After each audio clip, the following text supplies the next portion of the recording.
Hello मेरे प्यारे बच्चों, कैसे हैं आप सभी। आशा करता हूँ सभी फिट होंगे। प्यारे बच्चों, आज की वीडियो से ना हम लोग चैप्टर नंबर 4 स्टार्ट करने वाले हैं हमारे क्लास 9th की न्यू एनसीईआरटी बुक का। और अगर आपको इसके नोट्स भी चाहिए तो आपको उसके लिए हमारा टेलीग्राम चैनल ज्वाइन करना चाहिए, क्योंकि वहाँ पर मैं सारे के सारे बुक्स का जो नोट्स है ना वो फ्री में अवेलेबल करा रहा हूँ। तो टेलीग्राम भी ज्वाइन कर लेना, डिस्क्रिप्शन बॉक्स में लिंक है। देखो, जो हमारा चैप्टर नंबर 4 है इसमें हमसे बताया गया है ऐसे लीनियर इक्वेशंस के बारे में जिसके दो वेरिएबल्स होते हैं। अब बोलोगे सर ये लीनियर इक्वेशन दो वेरिएबल होता क्या है, थोड़ा वो भी बता दो। तो कभी भी ना जब हमारे पास एक ऐसा इक्वेशन दिया हुआ हो, इक्वेशन मीन्स जैसे इक्वल करके 0 लिखा हुआ रहता है या फिर इक्वल करके कोई भी, जब हमारे पास दो इस साइड और इस साइड नंबर्स लिखे हुए रहे या फिर कुछ भी लिखा हुआ है और बीच में अगर इक्वल की साइन लगी हुई है तो समझ ना वो इक्वेशन है। लीनियर का मतलब है कि उसकी जो हाईएस्ट पावर होगी वो 1 होगी। आपने क्वाड्रेटिक इक्वेशन अगले साल पढ़ना है जहां पर हाईएस्ट पावर 2 होती है, जैसे कि x का स्क्वायर दिया हुआ रहेगा ना, फिर प्लस में x दिया हुआ रहेगा या इस तरीके से कोई भी नंबर लिखा रहता है उसको क्वाड्रेटिक बोलते हैं, जिसमें पावर में 2 रहता है। और जो लीनियर इक्वेशंस होते हैं उसके पावर में हमेशा 1 रहता है। जैसे यहाँ पर तुम जितने भी इक्वेशंस देखना इन सभी की हाईएस्ट पावर तुमको 1 दिखेगी। ओके, तो इसको बोलते हैं लीनियर इक्वेशन। अब ये 2 वेरिएबल्स क्या होता है, तो वेरिएबल का मतलब होता है x y z ऐसे वैल्यूज जो चेंज होते रहते हैं। तो अगर हमारे पास किसी भी इक्वेशन में देखना दो अलग अलग वेरिएबल दिए हुए हों तो उस इक्वेशन को ही बोलते हैं लीनियर इक्वेशन 2 वेरिएबल्स। ओके, क्योंकि देखो एक x है एक y है, हर जगह आपको एक्स वाई दिखेगा, यहाँ पर केवल वाई दिया हुआ है, लेकिन उसमें कंफ्यूज मत होना। हमको एक्चुअल में इसको इस फॉर्म में कन्वर्ट करने के लिए दिया हुआ है। तो आगे जब मैं क्वेश्चन बनाऊंगा तब आपको समझ में आएगा कि इसको लीनियर इक्वेशन 2 वेरिएबल्स के साथ कैसे बनाना है। ओके, तो चलो अपन स्टार्ट करते हैं एक्सरसाइज सॉल्व करना। बाकी चीज़ आप धीरे धीरे समझ जाओगे खुद ब खुद। जो पहला क्वेश्चन उसमें हमसे बोल रहा कि the cost of a notebook is twice the cost of a pen, यानी कि जो नोटबुक का कॉस्ट है वो पेन के कॉस्ट से दुगना है, 2 टाइम्स ज़्यादा। ट्वाइस का मतलब होता है डबल होना। ओके, जैसे कि अगर मान लो पेन का कॉस्ट 5 रुपये रहेगा तो नोटबुक का कॉस्ट 5 का 2 से मल्टीप्लाई कर दो तो 10 रुपये आ जाएगा। ऐसा यहाँ पर बोला जा रहा है। आगे बोल रहा है कि write a linear equation in 2 variables to represent this statement, यानी कि इस स्टेटमेंट को रिप्रेजेंट करने के लिए आप एक ऐसा लीनियर इक्वेशन बनाइए जिसके 2 वेरिएबल्स हो। यहाँ पर आपको एक हिंट भी दिया हुआ है कि take the cost of a notebook to be ₹X and that of a pen to be ₹Y, यानी क्या करो कि जो नोटबुक का कॉस्ट है उसको आप X रुपये मान लो और जो पेन का कॉस्ट है उसको Y रुपये मान लो, और इन X और Y का यूज़ करके क्या करो, इक्वेशन बना लो। तो चलिए कॉपी में हम इसको बना लेते हैं। तो देखो, हमने यहाँ पर वही चीज़ लिख लिया जो हमको हिंट दिया हुआ था। अगर हिंट नहीं भी दिया रहे ना तो भी आप कोशिश करना x और y मान करके सॉल्व करने की, क्योंकि आगे आपको हर जगह यही x y मिलेगा। आप इसके अलावा कोई दूसरा चीज़ भी लिख सकते हो, जैसे नोटबुक को आप ₹N लिख सकते हो, N से स्टार्ट हो रहा है इसीलिए। पेन को आप ₹P लिख सकते हो, इसके कॉस्ट को रुपी जरूर लगाना क्योंकि हम लोग इंडिया में है और इंडिया में हमारा रुपी चलता है ना, डॉलर का सिंबल मत बना देना। ओके, तो अब हमसे क्वेश्चन में क्या बोला गया था कि भैया जो नोटबुक का कॉस्ट है वो पेन के कॉस्ट का डबल है। इसको इक्वेशन बनाना एकदम आसान है, बहुत इजी है, बस आपको थोड़ा सा बेसिक पता होना चाहिए। अभी आपको मैं कॉन्सेप्ट क्लियर कर दूंगा, चिंता मत करो। सबसे पहले क्या करो कि तुम इधर में x को लिख दो, ठीक है, इक्वल के उस साइड तुम y को लिख दो। अभी बोलोगे सर ये तो आपने x इक्वल टू y लिख दिया, क्या ये सही है? तो नहीं, अभी ये सही नहीं है, अभी मैं आपको इसको कंप्लीट करना सिखाऊंगा। पहले आप x इक्वल टू y लिख लो कभी भी स्टेप से इक्वेशन बनाने के लिए आए तो। अब हमसे क्या बोला है कि ये वाला जो है ना ये इसका डबल है, यानी कि फॉर एग्जाम्पल अगर इसका वैल्यू 10 रुपये होगा तो इसका 5 होगा, या फिर अगर इसका 5 दिया हुआ है तो इसका 10 होगा। तो अब हम लोग इसमें किसमें 2 का मल्टीप्लाई करें। बच्चों को सबसे बड़ा डाउट रहता है वो ये रहता है कि सर अगर नोटबुक का कॉस्ट को डबल बोला है तो मैं तो नोटबुक में 2 का मल्टीप्लाई करूंगा, 2x इक्वल टू y लिखूंगा, लेकिन जब मैं क्वेश्चन देखता हूँ, बुक में आंसर देखता हूँ या टीचर जब मेरे को बताते हैं तो y में 2 का मल्टीप्लाई कर देते हैं। तो ऐसा क्यों होता है? तो मैं आपको इसका कॉन्सेप्ट समझाता हूँ। एकदम बहुत जरूरी चीज़ है कॉन्सेप्ट समझना। अगर एक बार कॉन्सेप्ट समझ गया तो मजा आ जाएगा। देखो, हमने क्या सीखा है कि जो 10 है वो किसका डबल है, वो 5 का डबल है, यानी कि 5 में अगर मैं ट्वाइस कर दूँ, 5 का मैं दुगना कर दूँ तो मेरा 10 निकल कर क्या आता है। तो मैंने 10 इक्वल टू पहले 5 लिखा है।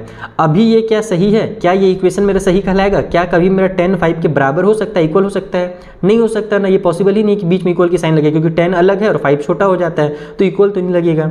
तो अब मुझे तुम ये बताओ कि 10 जो है वो 5 का डबल है, तो क्या मैं 10 में 2 का मल्टीप्लाई कर दूं और फिर ऐसे लिख दूं क्या 2 × 10 इक्वल टू 5 ऐसे लिख दूं तो क्या ये सही हो जाएगा? तो भी तो ये गलत ही ना होगा।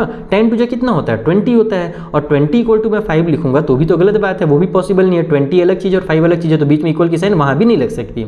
तो मैं क्या कर सकता हूँ कि मैं 10 को इधर ही रख सकता हूँ और मैं 5 में 2 का मल्टीप्लाई कर सकता हूँ, क्योंकि 10 जो है वो 5 का डबल है। तो अब हमारे पास देखो 5 का जब 2 से मल्टीप्लाई होगा तो इधर भी 10 आ जाएगा और इधर भी 10 है और बीच में इक्वल की साइन हमने लगाई ही है। तो अब ये इक्वेशन क्या कहलाएगा? सही कहलाएगा। तो ये इसका कॉन्सेप्ट है, ये भी गलत है, ये भी गलत है और ये हमारा सही है। इसीलिए कभी भी हम लोग क्या करते हैं कि अगर अपने को ये बोला गया है कि ये वाला नंबर जो है इसके डबल है तो हम लोग इसमें 2 का मल्टीप्लाई करते हैं। और उसी तरीके से जब हम लोग से 2 मोर देन 2 लेस देन इस टाइप से बोलते हैं ना, तो इधर ही हमारा प्लस माइनस होता है। तो बस ये चीज़ हमको पता होना चाहिए। अब यहाँ से इसको इक्वेशन के फॉर्म में लिखना है, तो इक्वेशन में फॉर्म में करने के लिए बहुत ही आसान है। सबसे पहले आप क्या करो, एक्स को इधर ही रहने दो, ये जो 2y है इसको लेफ्ट साइड में ले आओ तो माइनस का 2y हो जाएगा, क्योंकि इक्वल के राइट में ये प्लस वाला था, इधर आकर माइनस में हो जाएगा।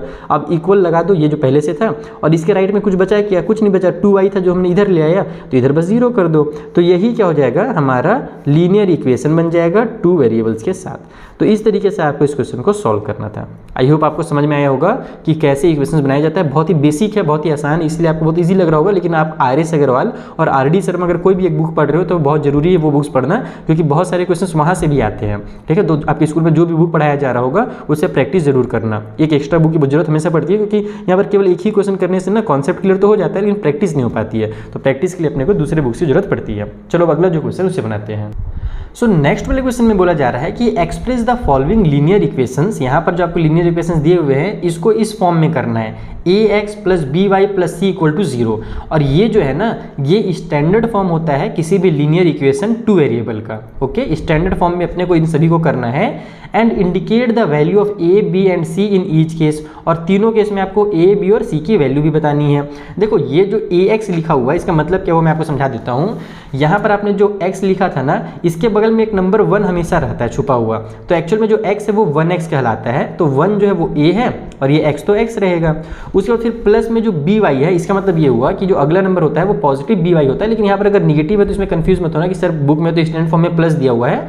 ऐसा जरूरी नहीं कि वो हमारा प्लस में ही हो, क्योंकि हम जानते हैं यहाँ पर मैं अगर प्लस की साइन लगा करके इसको ब्रैकेट में लिख दूंगा ना, तो फिर बन जाएगा मेरा ax प्लस में फिर by हो जाएगा। जो मेरा by है वो निगेटिव हो जाएगा, तो उससे कोई दिक्कत नहीं। अगर माइनस साइन लगी है तो ये मैं सोचना कि सर प्लस में ही आना चाहिए आंसर, ऐसा जरूरी नहीं। ओके, तो ये मेरा b है और ये y है। तो अगर इसमें मेरे से b का वैल्यू पूछेगा तो b का वैल्यू -2 हो जाएगा यहाँ पर। और यहाँ पर c कुछ है ही नहीं। एक बार कई बार आप देखो ना इक्वेशन में ना प्लस या माइनस करके एक नंबर लिखा हुआ रहता है जिसको अपन कांस्टेंट टर्म बोलते हैं, तो वही इस c की वैल्यू होती है। तो यहाँ पर c की वैल्यू कुछ नहीं है, तो अगर ये इक्वेशन दिया रहता है तो यहाँ पर c की वैल्यू 0 हो जाती है। ओके, तो अब ऑप्शन चलते हैं और इन क्वेश्चंस में देखते हैं कि ax + by + c का वैल्यू कितना होगा। यानी कि इसको हम इस फॉर्म में पहले कन्वर्ट करेंगे और फिर a, b और c की वैल्यू बता देंगे। सो ये हमारा फर्स्ट पार्ट है जहाँ पर बहुत ही ईजी क्वेश्चन दिया हुआ है। आप देखो यहाँ पर 2x दिया हुआ है, प्लस में हमारे पास 3y दिया हुआ है, और जो हमारा c है उसको इक्वल के उस साइड में कर दिया है। और हमको किस फॉर्म में करना है, हमको ax + by + c = 0 इस फॉर्म में करना है ना। तो हम क्या करेंगे, इसको इधर ले आएंगे। तो उधर प्लस में था, इधर आकर के माइनस का 9 पॉइंट में 3 और 5 के ऊपर में बार जो है ये बन जाएगा, और इक्वल के साइड में 0 हो जाएगा, क्योंकि इक्वल के साइड में भी कुछ है ही नहीं। बस यहाँ से आप a, b और c की वैल्यू लिख दो। देखो a जो है वो पहला वाला होता है, x के साथ जो होता है वो a रहता है, तो a की वैल्यू यहाँ पर 2 होगी। b जो है दूसरा वाला होगा, यानी कि y के साथ जो नंबर है, और ये भी पॉजिटिव 3 दिख रहा है तो यहाँ पर भी 3 लिख दो। और जो c है वो हमारा निगेटिव नंबर हो गया ना, माइनस की साइन के साथ ये नंबर है, तो c जो होगा वो हो जाएगा हमारा -9.3 और 5 के ऊपर में बार। तो कितना आसान सा बेसिक सा क्वेश्चन था। ये हमारा सेकंड क्वेश्चन है। यहाँ पर में दिया हुआ है x, माइनस में y/5 दिया हुआ है और माइनस में 10 दिया हुआ है। तो बच्चे a की वैल्यू तो आराम से लिख लेंगे कि सर यहाँ पर a जो है 1 है। b के वैल्यू में कंफ्यूज हो जाएंगे, तो मैं इसको थोड़ा सा आपको सिंप्लीफाई करके बताता हूँ कैसे लिखा जाएगा।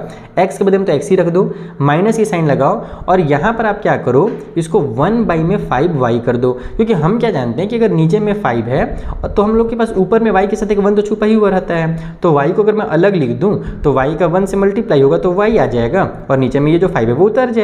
यानी कि इसी को y/5 को ही अपन 1/5 और अलग से y लिख सकते हैं। अब इससे फायदा क्या होगा कि हमको पता चल गया कि b की वैल्यू कितनी है, और फिर c हमको दिया ही हुआ है, इक्वल के साइड में कर दो 0, और यहाँ से बता दो कि a जो है वो 1 है, क्योंकि x के साथ कुछ नहीं है, यानी कि एक 1 छुपा हुआ है। b की जो वैल्यू है वो -1/5 है, क्योंकि y के साथ ये -1/5 है, और जो c है उसकी वैल्यू हमारे पास -10 हो जाएगा। ये बन गया सेकेंड पार्ट हमारा।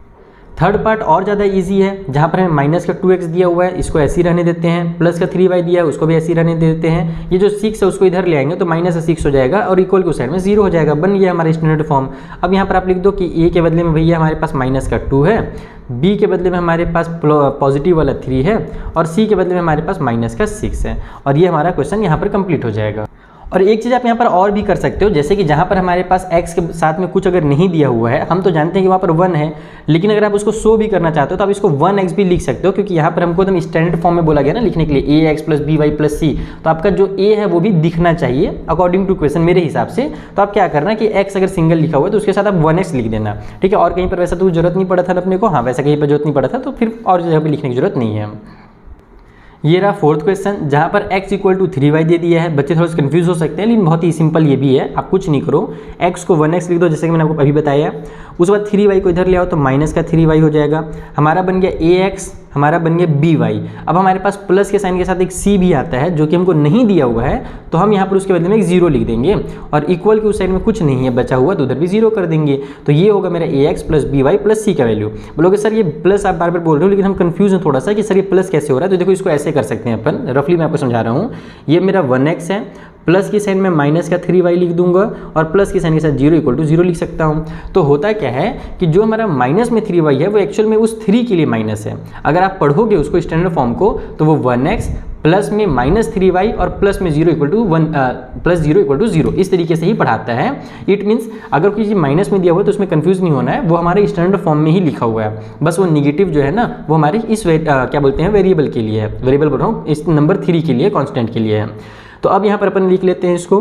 ये हो जाएगा यहाँ से a की जो वैल्यू है 1, फिर हमारे पास जो b है उसकी वैल्यू आ जाएगी -3, और c जो है वो हमारे पास कुछ नहीं दिया हुआ था, जो हमने 0 लिया है तो 0 हो जाएगा। कंप्लीट हो गया ये भी। फिफ्थ पार्ट भी कुछ इसी तरीके से है। 2x = -5y दिया हुआ है जैसे यहाँ पर था, तो यहाँ भी वही काम करेंगे अपन। इसको 2x लिखेंगे, -5y को इधर ले आएंगे तो ये हो जाएगा प्लस का 5y, और हमारे पास चूंकि 0 कुछ नहीं दिया हुआ है, यानी कांस्टेंट टर्म हमारे पास नहीं दिया हुआ है, तो उसके बदले में अपन 0 कर देंगे और इक्वल के उस साइड में फिर 0 कर देंगे। तो बन गया ax + by + c। तो यहाँ से a की वैल्यू हो गई 2, b की वैल्यू हो गई 5, और c की वैल्यू यहाँ पर भी हो जाएगी हमारी 0। नेक्स्ट क्वेश्चन है 3x + 2 = 0। तो ये भी वैसे ही बन जाएगा हमारे पास। देखो यहाँ पर हमारे पास y वाला वैल्यू नहीं दिया हुआ है, ध्यान देना कि y की कोई भी वैल्यू नहीं दी हुई है, x का वैल्यू दिया हुआ है, और ये जो नंबर लिखा रहता है वो हमेशा c होता है, यानी कि कांस्टेंट टर्म होता है। तो अब इसको कैसे करेंगे सर, इसको देखो ऐसे करेंगे, ये बहुत जरूरी समझना आपके लिए।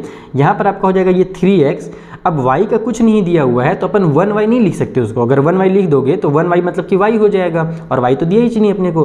तो अब क्या कर सकते हैं सर, तो अब यहाँ पर अपन लिखेंगे इसको 0 × y, 0y लिखेंगे, क्योंकि हम क्या जानते हैं कि 0 का y से मल्टीप्लाई होगा तो इसका वैल्यू 0 हो जाएगा और खेल खत्म हो जाएगा, गायब हो जाएगा ये। तो अपने को अगर y के फॉर्म में लिखना ही पड़ रहा है, अगर लिखना ही जरूरी, क्योंकि क्वेश्चन ने तो बोल दिया भैया कि ax + by के फॉर्म में लिखिए, तो और y अगर नहीं दिया है तो उसके बदले में तुम क्या करोगे 0y लिख दोगे, क्योंकि 0 से जब y का मल्टीप्लाई होता है तो ये 0 हो जाता है। तो फिर हमारा जो वैल्यू है वो चेंज नहीं होगा, और प्लस में जो 2 है उसको उतार दो और इक्वल को साइड में 0 कर दो। तो देखो मेरा ax + by + c = 0 बन गया। तो यहाँ पर अब हमारे पास a की वैल्यू जो है वो 3 हो गई, b की वैल्यू हमारे पास 0 हो गई, जैसे कि हमने देखा यहाँ पर y के साथ क्या है 0 है तो उसका वैल्यू 0 हो गया, और c की जो वैल्यू है वो हमारे यहाँ से 2 निकल करके आएगी। इस क्वेश्चन में भी कुछ उसी तरीके से काम किया है, वहाँ पर y को गायब कर दिया था, यहाँ पर से x को गायब कर दिया गया है, कोनो दिक्कत नहीं है। अब हम लोग को पता चल गया कि तरीका क्या है ना, x अगर नहीं दिया हुआ है लेकिन हमको x के फॉर्म में अगर लिखना है तो हम क्या करेंगे 0x लिख देंगे। तो इसको अपन लिखेंगे 0 × x, डॉट लगा देना, डॉट मतलब मल्टीप्लाई होता है, फिर प्लस में ये y दिया ही हुआ है और -2 दिया ही हुआ है, इक्वल के साइड में 0 हो गया, और y जो सिंगल लिखा हुआ था तो इसके बदले में अपन 1.y भी लिख देंगे, क्योंकि यहाँ पर 1 हमेशा छुपा रहता है। तो अब यहाँ से आपकी a की जो वैल्यू है वो 0 आ गई, b की वैल्यू हमारी 1 आ गई, और जो c है उसकी वैल्यू हमारे पास -2 आ गई। तो 7th वाला भी कंप्लीट हो गया। एक लास्ट में हमारे पास 8th वाला बचा हुआ है, उसको भी बना लेते हैं फटाक से। और एक काम करता हूँ, क्योंकि हमारा वीडियो ज़्यादा लेंदी नहीं हो रहा है, ठीक है, वैसे एक एक्सरसाइज ही मेरे हिसाब से ज़्यादा सही रहेगा। हाँ ठीक है, इसमें इसी एक्सरसाइज जो रखते हैं, फिर जो अगला एक्सरसाइज है उसका लिंक मैं आपको डिस्क्रिप्शन बॉक्स में दे दूँगा, और उसका भी वीडियो मैं फटाक से अपलोड कर दूँगा। तो आप लोग अगर नेक्स्ट वीडियो देखना चाहते हो अगले एक्सरसाइज का तो डिस्क्रिप्शन बॉक्स चेक करो, वहाँ पर आपको नेक्स्ट वीडियो का लिंक भी मिल जाएगा। तो 5 = 2x ये अपने को दिया हुआ है, कोनो दिक्कत नहीं है। पहले तो मैं 2x को इधर लेकर के आऊँगा तो ये -2x हो जाएगा, 5 पहले से प्लस में है तो उसको रहने देंगे, और इक्वल क्वेश्चन में 0 हो जाएगा। अभी भी मेरा कंप्लीट नहीं हुआ है, क्योंकि अभी मेरे पास y का वैल्यू नहीं दिया हुआ है यहाँ पर। तो अब मैं क्या करूँगा, इसको लिखूँगा -2x, फिर प्लस में 0 × y, और प्लस में 5 इक्वल के उस साइड में 0 आ गया।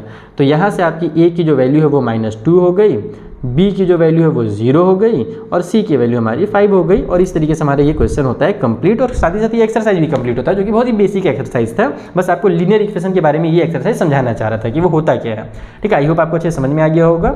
अब बच्चा लोग मिलते हैं हम लोग नेक्स्ट वीडियो में, जहाँ पर जो अगला एक्सरसाइज है उसे मैं आपको इसी तरीके से एकदम बेसिक तरीके से समझा दूंगा, और उसका लिंक आपको डिस्क्रिप्शन बॉक्स में दे दूंगा। साथ ही ये जो नोट्स मैंने यहाँ पर बनाए हैं इनका भी PDF बना करके मैं अपने टेलीग्राम चैनल पे अपलोड कर दूंगा। टेलीग्राम का, व्हाट्सएप का और इंस्टाग्राम का जो लिंक है आपको डिस्क्रिप्शन बॉक्स में मिल जाएगा। Thank you for watching. अगर वीडियो पसंद आया हो तो अपने फ्रेंड्स के साथ जरूर शेयर करना है।